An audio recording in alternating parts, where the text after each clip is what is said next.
हमारे साथ इस वक्त जुड़ रहे हैं असदुद्दीन ओवैसी साहब, जो कि एआईएमआईएम के अध्यक्ष भी हैं और सांसद भी हैं। आपने पूछा ओवैसी साहब ये क्या हो रहा है देश में, तो देश में यह हो रहा है कि हिंदू सेना के अध्यक्ष विष्णु गुप्ता की ओर से दायर याचिका को अजमेर सिविल कोर्ट ने स्वीकार कर लिया है। मामले की सुनवाई 20 दिसंबर को तय होगी। अजमेर की ख्वाजा मोइनुद्दीन चिश्ती की दरगाह में संकट मोचन महादेव मंदिर होने का दावा करने वाली याचिका में अब तमाम पक्षों को उन्होंने, जिसमें अल्पसंख्यक मंत्रालय है, दरगाह कमेटी है, भारतीय पुरातत्व सर्वेक्षण विभाग यानी एएसआई है, नोटिस भेजा है। सुनवाई होगी। प्रॉब्लम क्या है, आपत्ति क्या है इसमें?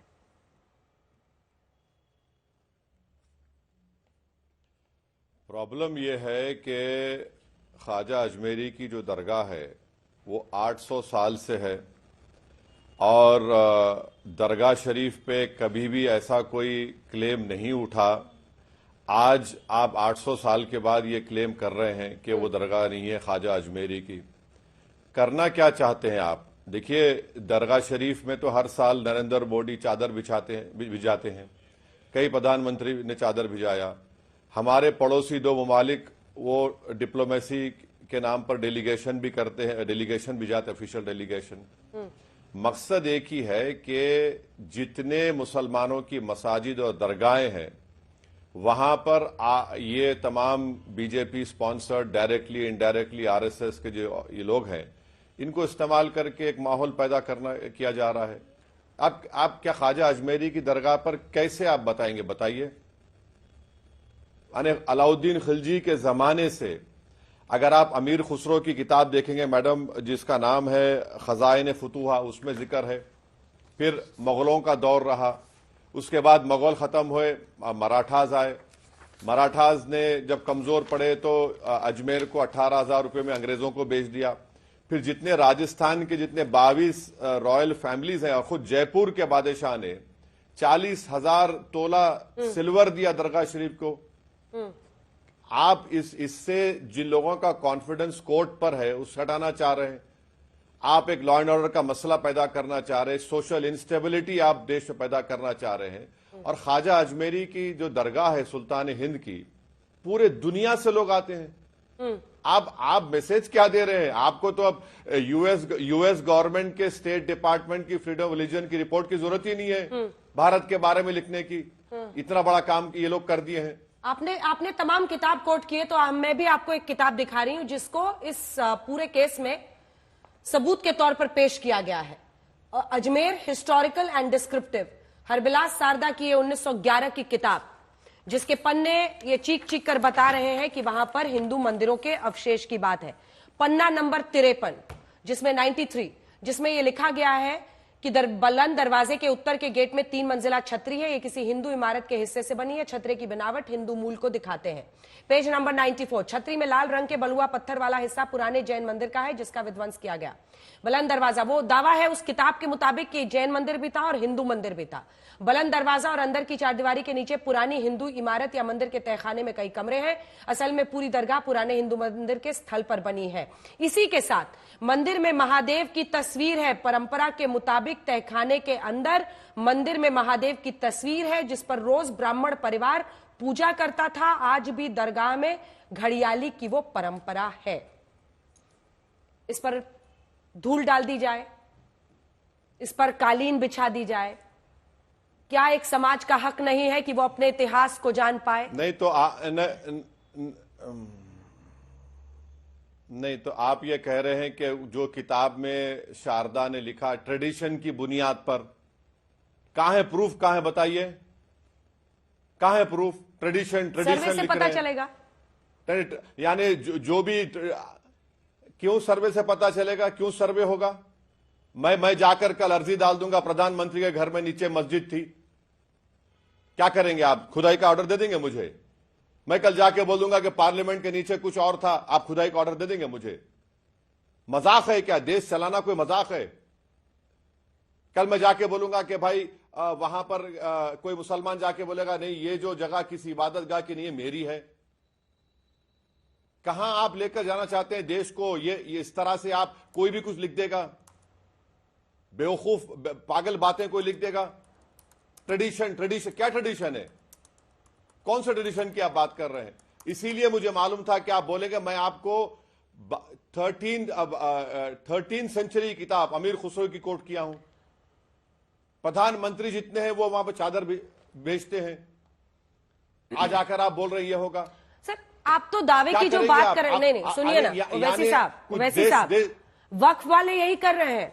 2 दिन पहले सर एटा में एक हिंदू परिवार के एंसेस्ट्रल जमीन को वक्फ प्रॉपर्टी कहने के लिए वहां पर एक पूरी भीड़ पहुंच गई, जिस मामले में अब फरहान और रफीक को अरेस्ट किया गया है। वो उस परिवार पर हमला भी करते हैं, कह के ये वक्फ की जमीन है। देखिए मामला क्या है ना, मैं असल बुनियाद पर आती हूं। आप बार बार 1991 के स्पेशल जो वर्शिपिंग एक्ट है उसको कोट करते हैं। 20 मई 2022 को 91 का जो कानून है धार्मिक स्वरूप पता करने पर प्रतिबंध नहीं लगाता है। सुप्रीम कोर्ट ने कहा कि पूजा स्थल अधिनियम जो है 1991 का, प्लेसेस ऑफ वर्शिप एक्ट 1991, उसके तहत किसी पूजा स्थल के धार्मिक चरित्र का पता लगाना पर प्रतिबंध नहीं है। न्यायमूर्ति डीवाई चंद्रचूड़, न्यायमूर्ति सूर्यकांत और न्यायमूर्ति पीएस नरसिम्हा की पीठ ने ज्ञानवापी मस्जिद विवाह की 1 घंटे की सुनवाई के दौरान महत्वपूर्ण टिप्पणी करते हुए कहा कि इसने 2019 के अयोध्या फैसले में पूजा स्थल अधिनियम के प्रावधानों पर गौर किया और धारा 3 पूजा स्थल धार्मिक चरित्र सुनिश्चित करने पर स्पष्ट तौर पर रोक नहीं लगाती है। यानी आम भाषा में बोले तो सर्वे पर रोक नहीं है। चरित्र बदलने पर रोक है लेकिन सर्वे पर रोक नहीं है। पहले तो मैडम सुनिए मैडम, पहले मैं बड़ी इज्जत के साथ आपसे अर्ज कर रहा हूं, जो कोई भी आपको लिखकर दे रहा है ना वो नंबर 1 का थम्स अप है। एक ओरल ऑब्जर्वेशन को आप जजमेंट का रोल दे रहे हैं।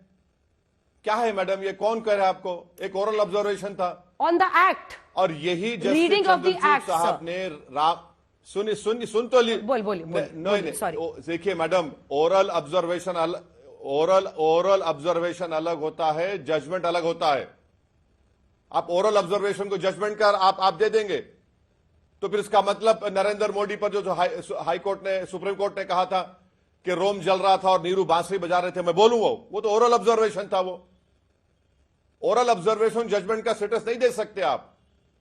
मैं आपको बता रहा हूं कि बाबरी मस्जिद के केस में नॉन डिट्रोगेशन के प्रिंसिपल की बात हुई थी, और क्यों हुई थी? भारत जो है आर्टिकल 21 ICESCR का सिग्नेटरी है। नवतेज का केस है सुप्रीम कोर्ट का। आप खुद कह दिए हैं कि प्लेसेस ऑफ वर्शिप एक्ट में आप नहीं बदल सकते उसको।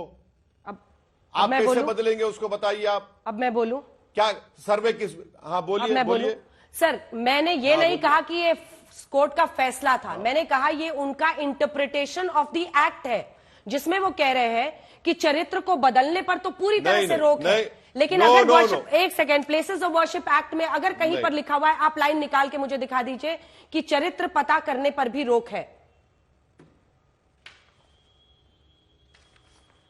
एक बात सुनिए मैडम, जब पार्लियामेंट में कानून बन गया कि 15 अगस्त 47 को जिस किसी समुदाय का रिलीजियस प्लेस होगा वो सील हो गया, कुछ चेंज नहीं होगा। जब वो सील हो चुका है तो एसेटन की कहां बात आ रही है? आप तो पार्लियामेंट के जो कानून बनाने के तरीके से आगे जा रहे हैं, और वो एक ओरल ऑब्जर्वेशन को आप जजमेंट का रूप दे रहे हैं। आज भी सुप्रीम कोर्ट में पेंडिंग है वो, और सुप्रीम कोर्ट सुनवाई करेगा उस बारे में। सर मैं तो कह रही हूं अगर उस एक्ट में, किस लिए रहेगा? एक्ट में अगर ये लूपहोल है तो आप बैरिस्टर हैं, आप कुछ कीजिए ना, जाइए ना, इन लोगों की बिना पर आपके। देखिए मेरा असल सवाल पर आते हैं, वैसे साहब को मेरे साथ दिखाइए एक बार असल सवाल सर, और एकदम दो टूक सवाल पूछ रही हूँ, सीधा सवाल। मैं बोलता हूँ, पहले सुनिए सर, सवाल सुनिए please sir, please listen to my question. My question is कि जब एटा में वक्फ की जमीन है, ये परिवार की जमीन नहीं है, ये वक्फ की जमीन है, ऐसा कहकर भीड़ हमला कर देती है, तब कुछ नहीं बोलना है। लेकिन अगर हिंदू पक्ष कोर्ट में जाके कहता है कि हमें सर्वे करने दीजिए, हमें पता करने दीजिए कि ये मस्जिद थी या मंदिर था, तो ऐसे में ये गलत है, ये कैसे चलेगा सर? बिल्कुल चलेगा, क्योंकि भारत की सबसे बड़ी पंचायत लोकसभा राज्यसभा ने कानून बना दिया है। आप कानून के खिलाफ कैसे जाएंगे? अब रहा सवाल वक्फ की प्रॉपर्टीज का, तो आप सीओ को बुला लीजिए, उत्तर प्रदेश के जो भी है शिया सुन्नी के, उनसे पूछिए। अगर वक्फ की प्रॉपर्टी है तो वक्फ की प्रॉपर्टी है। पंजाब हरियाणा हाईकोर्ट का 2 दिन पुराना जजमेंट है कि अगर उसका गजीट है कि वो वक्फ है तो वक्फ रहेगा वो। पंजाब हरियाणा हाईकोर्ट का 2 दिन पुराना जजमेंट आपको बोल रहा हूं मैं। आप देखिए, आप ये बताना चाह रहे हैं कि हम पूरे मुसलमानों की जितनी मसाजिद दरगाह हैं वो गलत है। ये बोल दीजिए ना, ये बोल दीजिए कि हाँ पूरी गलत है। तो फिर कानून क्यों है? कानून को हटा दीजिए आप। मैं जिस दिन आपके प्रोग्राम पर आया था, जब बाबरी मस्जिद राम मंदिर जजमेंट आया था, आप प्रोग्राम उठाकर देखिए। मैंने आपसे कहा था कि देखना इस जजमेंट जो गलत है, आस्था की बुनियाद पर दिया गया, इसमें कई मसले खुल जाएंगे। आज मैडम मैं आपको बता रहा हूं 15 ऐसे दरगाह और मसाजिद पर केस पड़ चुका है। ज्ञानवापी है, मथुरा है, आपके सलीम चिश्ती की दरगाह है, ख्वाजा अजमेरी की दरगाह है, खुव्वतुल इस्लाम की मस्जिद है, और क्या है, कर्नाटका में बाबा बुदरंगी दरगाह चिकमंगलूर है, कमाल मौला की मस्जिद है, मध्य प्रदेश से 15 इश्यूज पैदा हो गए। सर्वे का ऑर्डर तो सिर्फ अभी तक 4 जगह ही है सर। दरगाह नहीं है सर्वे का ऑर्डर तो 4 ही जगह। एक तो शाही जामा मस्जिद संभल में जहां पर 2 दिन सर्वे हुआ है, ज्ञानवापी मस्जिद जहां पर 2 दिन सर्वे, भोजशाला धार मध्य प्रदेश जहां 98 दिन सर्वे हुआ है, श्री कृष्ण जन्मभूमि शाही ईदगाह जो मस्जिद मथुरा है वहां पर सुप्रीम कोर्ट ने फिलहाल रोक लगा दी है, लेकिन सर्वे के ऑर्डर्स यहीं पर आए थे। मैं तो ये कहती हूं सर, आप इतने काबिल बैरिस्टर हैं, आप क्यों नहीं वकील बनकर दूसरी तरफ से लड़ते हैं? या आपके लिए भी सिर्फ ये पॉलिटिक्स को उकसाने का माध्यम है? क्योंकि यही आरोप आप बीजेपी पर भी लगाते हैं ना, आरएसएस पर लगाते हैं। नहीं, ये जो मोदी सरकार तो सुप्रीम कोर्ट में 91 प्लेस ऑफ वर्शिप एक्ट पर केस पड़ा, अपना जवाब ही नहीं दाखिल कर रही है। जवाब दाखिल करने के लिए बोलिए।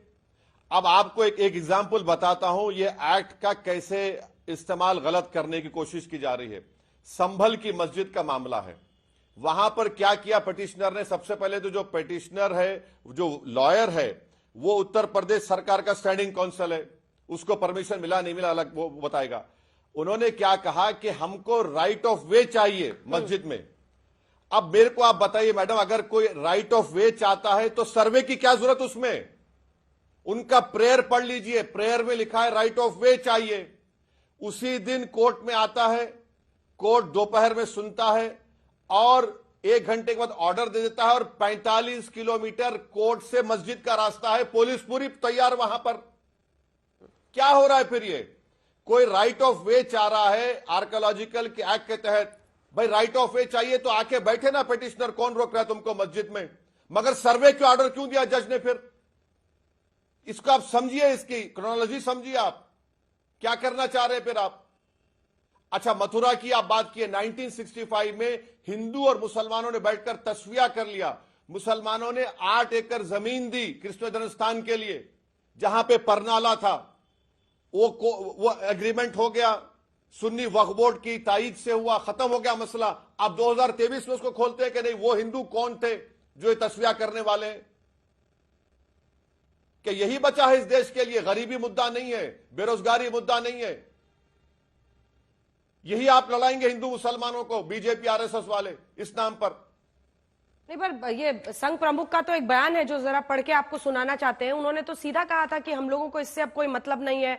उन्होंने ये कहा था जून 2022 में, मोहन भागवत ने, जो कि आरएसएस प्रमुख हैं, मोहन भागवत जी ने कहा कि इतिहास वो है जिसे हम बदल नहीं सकते, इसे ना आज के हिंदुओं ने बनाया ना आज के मुसलमानों ने।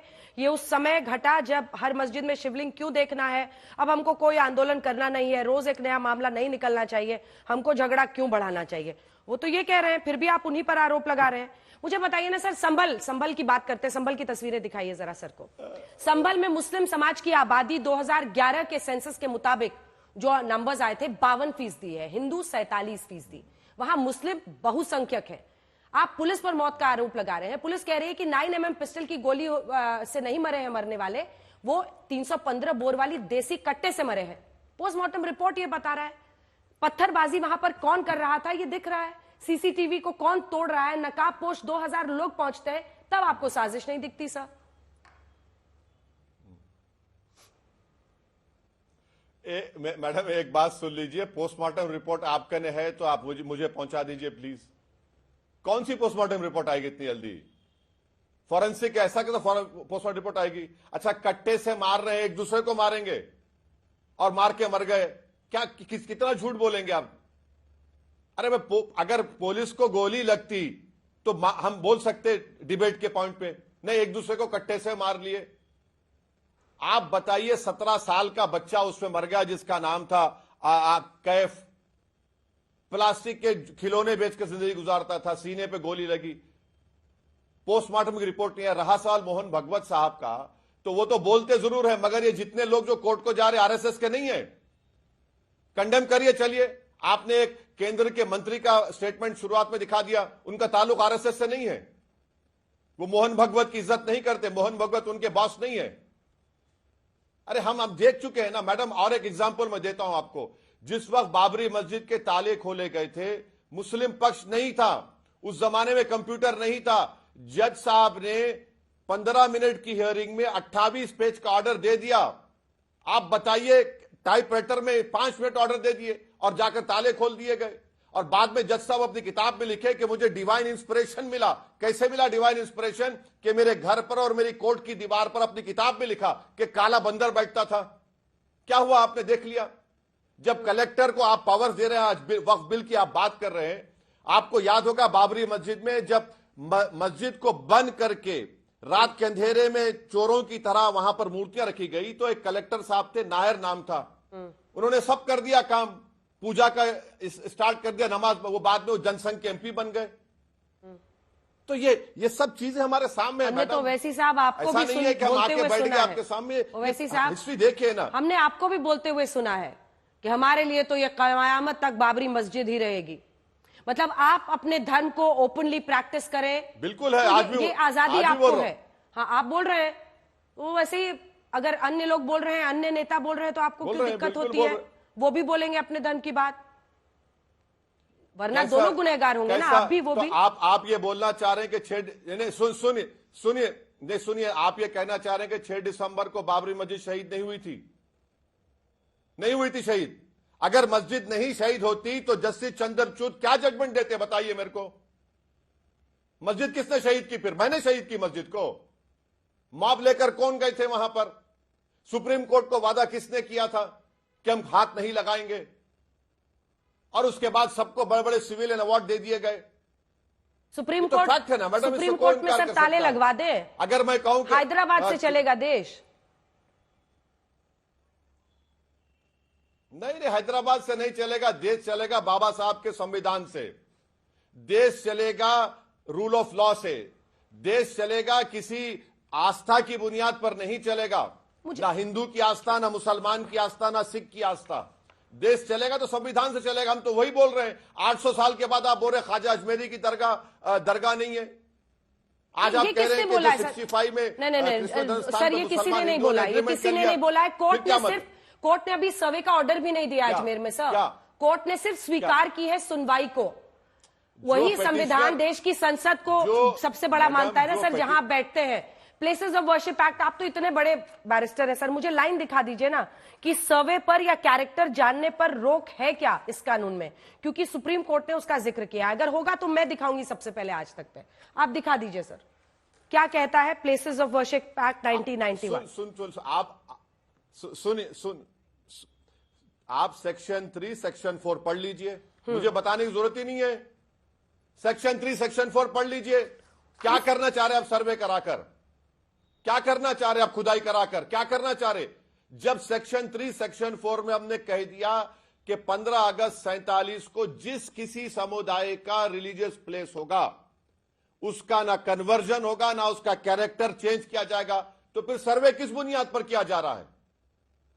इतिहास जानने के लिए। बाबरी मस्जिद, राम मंदिर में जो जजेस ने क्या का इतिहास जानेंगे आप? कौन सा इतिहास? इसीलिए तो सुप्रीम कोर्ट ने कहा कि आप इतिहास के नाम पर प्रेजेंट को अप्रेस नहीं कर सकते, सुप्रीम कोर्ट ने कहा।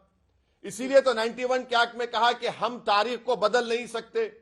ये तो सर्वे में कहां ऑपरेशन है सर? क्या जानेंगे आप? इतिहास जानने का सर्वे में कहां ऑपरेशन है सर, मुझे ये बताइए। ऑपरेशन मतलब किसी पर दबाव बनाना, उस पर जुल्म ढाना। सुनिए, सर्वे में कहां है जुल्म? सर्वे में बिल्कुल बताता हूं। मैं तो संभल पे ही पूछ रही हूं सर। वहां पे हिंदू अल्पसंख्यक है, वो मुस्लिम अरे मैं बोल बहुसंख्यक रहा हूं जगह ना, है और वहां नाराएं तकबीर मैं लगाई जा रही थी जब कोर्ट कमिश्नर मैं- वहां पर सर्वे के लिए मैडम, गए थे। जी जी बोलिए बोलिए। तो नारे तकबीर लगाना जुर्म है, सेडेशन कर देंगे, आप गोली मार देंगे। कौन कह रहा है? आप बताइए, ज्ञानवापी में मैं तो सुन तो लीजिए, ज्ञानवापी में मैं तो वजू खाना खो दिया, आपने सील कर दिया। ज्ञानवापी में मस्जिद के सदन पार्ट में मैं उस हिस्से को खो दिया। क्या हो रहा है बताइए फिर 91 एक्ट का क्या होगा? आपके सामने मैं लिविंग एग्जाम्पल्स दे रहा हूं और आपके सुनने वाले तय कर लें क्या ओवैसी सही कह रहा है झूठ कह रहा है। आप बोल रहे हैं कि मेजॉरिटी में संबल है। अरे मेजॉरिटी माइनॉरिटी का सवाल नहीं है, आपने दूसरा सर्वे क्यों करवाया? आपने फिर वहां पर गोलियां चलवाकर मर्डर कर दिया 5 लोगों का। जब तक संभल में सीओ रहेगा और वो एसडीएम रहेंगे, ये तकलीफ होती रहेगी। आप बोल रहे कट्टे इस्तेमाल हुए, कट्टे इस्तेमाल तो पुलिस पे होना चाहिए था। अगर वो आतंकवादी जो भी थे, अनसोशल एलिमेंट्स थे, पुलिस पर एक दूसरे पे इस्तेमाल कर लिए और पोस्टमार्टम की रिपोर्ट नहीं आई। आप पोस्टमार्टम की रिपोर्ट अंजना ओम कश्यप को पहुंचा दिए। अरे हमको भी पहुंचाओ पोस्टमार्टम की रिपोर्ट, देखना चाहेंगे हम। नहीं, जो खबर आ रही है वो अंजना ओम कश्यप के जरिए नहीं, हमारे रिपोर्टर्स जो ग्राउंड जीरो पर हैं, जस्टिस रंजन अग्रवाल ने भी एक जजमेंट दिया था जिसमें 19/12/2023 को उन्होंने कहा था कि जो रिलीजियस कैरेक्टर है उसको जानने का हक है। अब ये जस्टिस साहब भी गलत है। कौन से जज है ये? कहां के जज? रंजन अग्रवाल, जस्टिस रंजन अग्रवाल। कौन सी कोर्ट का है ये? कौन सी कोर्ट का है बताइए? एग्जैक्ट कोर्ट मैं आपको बताती हूं, लेकिन सवाल वापस आते हैं। सुप्रीम कोर्ट कहां? हाँ, मैं वापस आती हूं उस पर। नहीं, कौन सी कोर्ट का है बताइए? सुप्रीम, ये डिस्ट्रिक्ट कोर्ट के हैं, डिस्ट्रिक्ट कोर्ट के हैं। जी भाई, आइए। हाँ, वो मैडम ऐसा एक बात सुन लीजिए। जो जज साहब ने, ऑनरेबल जज साहब ने ज्ञानवापी में ऑर्डर दिया था सर्वे का और बाद में सदन पार्ट में पूजा की इजाजत दे दी, माशाल्लाह से आज वो डिप्टी लोकपाल है मैडम। नहीं, वो तो ठीक है, ये इलाहाबाद हाई कोर्ट के, इलाहाबाद हाई कोर्ट का ये फैसला है जिसमें जस्टिस रोहित रंजन अग्रवाल, मेरे सामने वर्डिक्ट आ गया है, उसके बाद मैं आपसे पूछ रही हूं। Allahabad high court 19/12/23, Allahabad high court, जिन्होंने ये कहा कि रिलीजियस कैरेक्टर जो है वो असर्टेन कर सकते हैं। तो वो तो सुप्रीम कोर्ट ने रोक लगा दिया ना उसको, सुप्रीम कोर्ट में रोक लगा दिए जाकर ज्ञानवापी के सर्वे के बारे में। वो तो चल रहा है सुप्रीम कोर्ट में मसला वो। अब देखिए यथास्थिति जो बनी हुई है उस पर जाते हैं सर। स्थिति यह है कि अलग अलग जगह पर ऐसे कोर्ट्स ऑर्डर दे रहे हैं, सर्वे होगा। अगर वहां पर जियाउर रहमान बर्क 22 तारीख को, 22 नवंबर को जाकर लोगों को उकसाते हैं, कहते हैं, मतलब इसको उकसाना माना जाए नहीं माना जाए, लेकिन उन्होंने वहां पर जाकर कहा जितने भी ड्रोन लगा लो, ये मस्जिद हमारी थी और कयामत तक रहेगी। ये सब कहने की क्या जरूरत है? अगर कोर्ट का सर्वे है, आपको कोर्ट के ही रास्ते से जाना होगा ना, कोर्ट के रास्ते से जाना होगा ना। एक पहले मैडम, पहले तो आपको कोई गलत कह रहा है। जब सेकंड सर्वे के दिन जब ये गड़बड़ हुई, उस वक्त तो वहां के सांसद थे ही नहीं, वो तो बेंगलुरु में थे। 22 नवंबर 24 नवंबर की घटना है प्रभु, बेंगलुरु में थे वो। अरे सर 22 नवंबर का उनका भाषण है, आप बोले तो सुना दें, और 24 की घटना है। हाँ, अच्छा भाषण है, कौन सा गलत कहा उन्होंने? अच्छा, आप कह रहे ड्रोन सर्वे है ना, अच्छा आप भी कह रहे हैं कि कट्टे से मारे गए। बताओ, तुम्हारे पास ड्रोन सर्वे तो 2 वीडियो आज तक को अंजना ओम कश्यप अपने प्राइम टाइम पे चलाएगी। चलो, चलाया कट्टे सर, से मारा, तुम्हारे पास ड्रोन है ना, ड्रोन में तो सब आ जाना चाहिए, दिखाओ तो। अरे मैडम, 5 लोगों की जो मौत हुई, नईम, बिलाल, लुमान, कैफ, दिखाओ कट्टे से मारते हुए गोली। पुलिस जो चला रही है गोली, दिख के आ रहा है, वो तो दिख के आ रहा है, वो तो दिख के आ रहा है। बताइए आपके विजुअल्स हैं तो बता दीजिए आप। अरे सर, आंसू गैस के गोले छोड़े जाते हैं जिसको आप गोली कह रहे हैं, देखिए ना। अच्छा, ये पत्थर कौन चला रहा है? ये सब पुलिस वाले लेके आए थे वहां पर अपने ऊपर पत्थर मारने के लिए। ये नकाबपोश लोग भी पुलिस वाले ही लेकर आए थे। 2000 जो ड्रोन में दिख रहे हैं, ये पुलिस वाले जिनके पैरों में गोली लगी है, ये भी खुद ही मारे थे। हाँ, 1 मिनट। जवाहरलाल नेहरू यूनिवर्सिटी में नकाबपोश भी आकर गड़बड़ किए थे, अब तक नहीं पकड़े गए नकाबपोश। वो कौन थे नकाबपोश? वो फोटो एक दिखाइए लड़की भाई, भी सबके थी, अब तक पोस्टर गायब बन है। गए, वो दिखाइए कहां गई? वो पोस्टर दिखाइए सर को। हाँ। अरे सर, सांसद साहब वहां बिना पुलिस के परमिशन है के पहुंच पोस्टर गए में? क्या 22 है तारीख मैडम को, वो? 22 तारीख को पहुंच गए। और मैं तो आपको अरे ये भी बताती हूँ, पोस्टर- देखिए दो पोस्टर परिवार क्या जो है? वहां पर है, दोनों बर्ग परिवार और जो पोस्टर विधायक नहीं, साहब नहीं, का परिवार है, उनकी आपसी लड़ाई भी है। वो कह रहे हैं वहां पर भाषण में कि अब वो बर्ग साहब भी हमारे साथ है, आप लोग को जो करना है, मतलब आप अपनी लड़ाई लड़ो, हम आपको बचा लेंगे। क्या है ये सब? It's a court order. Police प्रशासन क्या करे? कोर्ट का कहे कि हम कोर्ट के ऑर्डर नहीं मानेंगे।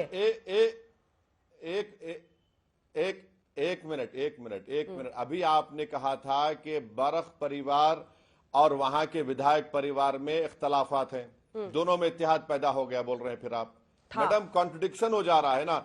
और अगर कोई सुनिए, अगर कोई ये कह रहा है कि आप दंगा करो, आप गोली चलाओ, तो यकीनन उस पर केस बुक होना चाहिए। मगर अगर कोई ये कह रहा है कि सर्वे गलत हो रहा है, तो मैं भी कह रहा हूं सर्वे गलत है। क्योंकि आपको मैं बार बार आपसे रिक्वेस्ट कर रहा हूं, आप उनका पिटीशन पढ़िए। प्रेयर क्या है? एक्सेस, राइट टू एक्सेस चाहिए मुझे। राइट टू एक्सेस की जगह जज साहब जो है पूरा सर्वे का ऑर्डर देते हैं। Sir, humble right to access submission. पढ़िए, आप उनका मेन प्रेयर पढ़िए। आप page number, humble submission, page number आप 2 पे कहिए पढ़ कि लीजिए। मैं सर्वे आपको गलत सुनाऊं है, लेकिन आप डिस्ट्रिक्ट कोर्ट के खिलाफ हाई कोर्ट में जाइए, आप इस देश की अदालत में जाकर कहिए। चौक चौराहे पर लोगों को सुलगाने से नहीं होगा। हाँ, सही हूं या नहीं हूं? हाँ, जी मैम। नहीं मैडम, 6 दिसंबर को कुछ नहीं हुआ था।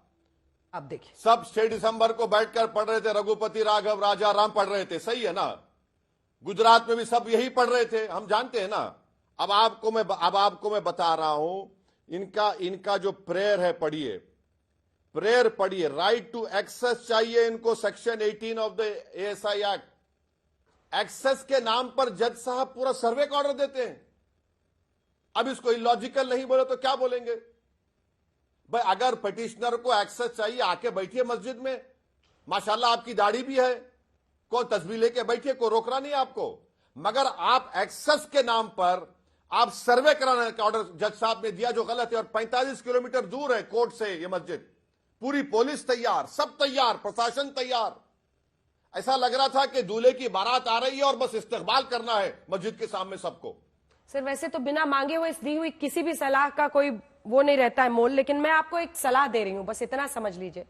एक लीगल हेल्पलाइन खोल दीजिए आप, और ये समझिए कि ऐसा मामला कोर्ट के ऑर्डर से अगर हो रहा है, अगर कोर्ट और इंतजामिया कमेटी के लोग खुद वहां पर थे अंदर में सर्वे में, अब ऐसे में आप अगर सदर भी, इंतजामिया कमेटी का जो सदर है वहां पर, वो भी अंदर में है, सब सर्वे में है, सबकी हामी से सर्वे हो रहा है, ऐसे में लोगों को उकसाना ठीक थोड़ी है। विधायक के बेटे भी बाहर पाए गए हैं। हाँ, कोई कोर्ट में जाना होगा ना सर, कोर्ट में जाना होगा। उकसाया नहीं, गैर सुनिए सुन तो ली मैडम, सुन, आप समझने की कोशिश करिए। बोलिए। आप समझने की कोशिश करिए कि एक ही दिन में आज तक के खिलाफ केस फाइल हो जाता है, आधे 1 घंटे के अंदर ऑर्डर पास भी हो जाता है आज तक के खिलाफ, और कोर्ट से आज तक का ऑफिस 45 किलोमीटर दूर है। पूरी पुलिस आज तक के ऑफिस पे पहुंच जाती है कि हमको सर्वे करना है, और आपको पार्टी बनाते हैं, और जज साहब सुनते भी नहीं है आज तक को। तो आप क्या बोलेंगे? बहाओ फूल बरसाओ, आ जाओ, ये आपका ये हमारा ये चमन है, आके अंदर देखिए। आपने सर्वे कर लिया, आप जो अंदर मस्जिद के अंदर हाउस है उसका पानी आपने छोड़ दिया, लोगों में एक अफवाह फैल गई। हां, यह बात बिल्कुल सही है कि डिस्ट्रिक्ट जज के पास दूसरे दिन इंतजामिया कमेटी को इस बेकार ऑर्डर के खिलाफ जाना चाहिए था, जो नहीं गए। मुझे ताज्जुब है क्यों नहीं गए वो लोग। ताज्जुब क्यों करना है सर? आप जब उनके हक में इतना बोलते हैं तो एक बार कुछ इस पर सुनियोजित तरीके से कीजिए ना, क्योंकि वो साहब जो दो सदर है, वो एक दिन बाहर आकर कुछ कहते हैं, उन्होंने कहा हाँ हमारी जानकारी में ही ये पूरा सर्वे हो रहा था, फिर उन्होंने कहा कोर्ट कमिश्नर के घर में लगन था, उन्होंने रिक्वेस्ट किया कि आज ही आज कर दो, हमने भी कह दिया हाँ हाँ कर लो। फिर उन्होंने कहा कि हमने जानकारी मिल गई थी, एक दिन कहते हैं जानकारी नहीं मिली थी, कभी कहते हैं हमने उसको गोली चलाते देखा, जब वो अंदर सर्वे में थे पता नहीं कैसे उन्होंने देख लिया गोली चलाते हुए। तो जो बयान में प्रॉब्लम्स है वो तो इंतजामिया कमेटी के पक्ष की तरफ से आ रहा है।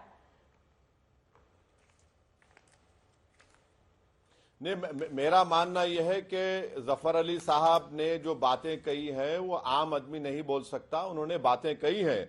जफर अली साहब से एक ही शिकायत मेरी है कि वो उस ऑर्डर के फौरन बाद डिस्ट्रिक्ट जज के पास जाकर उसको रुकवा देते। मगर खैर चलिए, अब मामला गया है इलाहाबाद हाई कोर्ट में भी किसी ने PIL फाइल की है, सुप्रीम कोर्ट में भी शायद अब आएगा नहीं आएगा नहीं मालूम। मगर एक बात तो तय है, ये देश के हित में नहीं हो रहा है। ये जो भी लोग कर रहे हैं, देश को बदनाम कर रहे हैं, देश में सोशल इंस्टेबिलिटी पैदा कर रहे हैं, लोगों के दिलों से आप अदालत पे कॉन्फिडेंस कम करने की कोशिश कर रहे हैं।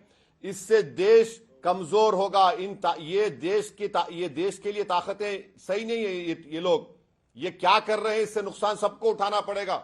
इसीलिए हम कह रहे हैं, हम कॉशन कर रहे हैं नरेंद्र मोदी की सरकार को कि इन लोगों को रोकिए आप, और आपके बोलने से ये लोग रुक जाएंगे, क्योंकि सब के सब आइडियोलॉजिकली आपके और RSS के करीब लोग हैं। कोर्ट को रोके? अच्छा, इन लोगों को आप कह रहे हैं, हिंदू संगठनों को वो ये अपील करें, ये कह रहे हैं आप? हाँ PM, हाँ बिल्कुल। आप क्यों नहीं अपील बिल्कुल। करते? ये जो अच्छा, वक्फ के नाम पर लोगों की पोस्टर जमीन का पर जिक्र जा जाके अपना वक्फ का क्लेम कर रहे हैं, उनको क्यों नहीं आप अपील करते हो वैसी साहब? मैडम एक बात समझिए, अगर वक्फ की गजीट कौन इशू करता है मैडम? चीफ सेक्रेटरी इशू करता है स्टेट का वक्फ की गजीट, मैं और आप नहीं इशू करते। ठीक है, वो एक लीगल डॉक्यूमेंट है।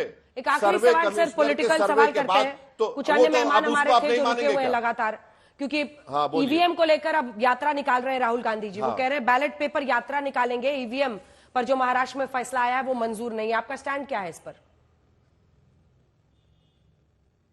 मेरा स्टैंड यह है कि नरेंद्र मोदी की सरकार ने जो इलेक्शन कमिश्नर्स का अपॉइंटमेंट का तरीका अपनाया वो गलत है, सुप्रीम कोर्ट के जजमेंट के खिलाफ है। उसमें सिर्फ एक ही वोट उनके खिलाफ है, वो जिसको चाहे बना लेंगे। दूसरा यह कि वीवीपैट का 100% काउंटिंग होनी चाहिए। तीसरा यह है कि जब तक first pass the post system रहेगा परेशानी होगी। आखिरी बात यह है कि EVM से ज्यादा जो दिमाग में बीजेपी RSS ने जो चिप डाल दी है मुसलमानों से नफरत की, उसको निकालने की कोशिश हम तमाम करना है। ये भी कोर्ट का ऑर्डर था, सुप्रीम कोर्ट ने कहा है 5% ही मिलान होगा, आप कह रहे हैं 100% मिलान। फिर कोर्ट का ही रास्ता उसके लिए अपनाया जा सकता है। मालेगांव सेंट्रल की बात करते हैं सर, इस बार आप चुनावी मैदान में उतरे, इतनी तो सीटों पर लड़े। हाँ। बोलिए। नहीं मैडम, देखिए सुप्रीम कोर्ट ने यह भी कहा था कि जो इलेक्शन कमिश्नर्स का अपॉइंटमेंट होगा उसमें CGI रहना चाहिए। अब देश के प्रधानमंत्री उसको नहीं माने, उन्होंने लॉ मिनिस्टर को रख दिया। यानी जो कमेटी बनाई जाएगी लोगों के सिलेक्शन के लिए वो खुद सेलेक्ट करेंगे, और जो कमेटी जो सेलेक्ट करेगी इलेक्शन कमिश्नर्स को, उसमें सरकार के पास ज्यादा नंबर होगा, उसमें कोई जुडिशरी का होगा ही नहीं उसमें। तो आप इलेक्शन कमिश्नर्स के अपॉइंटमेंट में इसको चेंज करने की जरूरत है। वीवीपैट 100% करिए ना, 5% क्यों? शिकायत खुद ब खुद ही खत्म हो जाएगी। ये आपको कोर्ट सबसे बड़ा मसला तो जो देश के, हाँ चलिए ठीक है मैडम, शुक्रिया मैडम। सर एक आखिरी सवाल है सर, महाराष्ट्र पर। चलिए हो गया, बहुत बहुत धन्यवाद आपका हमारे साथ जुड़ने के लिए। असदुद्दीन ओवैसी को आप सुन रहे थे, जिन्होंने ये कहा कि इस पूरे मसले पर वो ये मानते हैं कि एक के बाद एक अगर तमाम धार्मिक स्थलों पर इस तरह से हिंदू संगठनों के अगर वो याचिका दायर करते हैं और उस पर कोर्ट की तरफ से सर्वे के आदेश आते हैं, तो ये देश को आग की तरफ झोंकना है। यहां तक कि वो प्रधानमंत्री से निवेदन कर रहे हैं कि वो ऐसे संगठनों को रोके। लेकिन दूसरा एक पक्ष ये भी है जो ये मानता है कि अगर प्लेसेस ऑफ वर्शिप एक्ट 1991 इस बात की इजाजत देता है, क्योंकि वो मना नहीं सीधे तौर पर करता है कि सर्वे नहीं किया जाना चाहिए, तो फिर वो मानता है कि सर्वे होकर इतिहास की जानकारी उन्हें मिलनी चाहिए।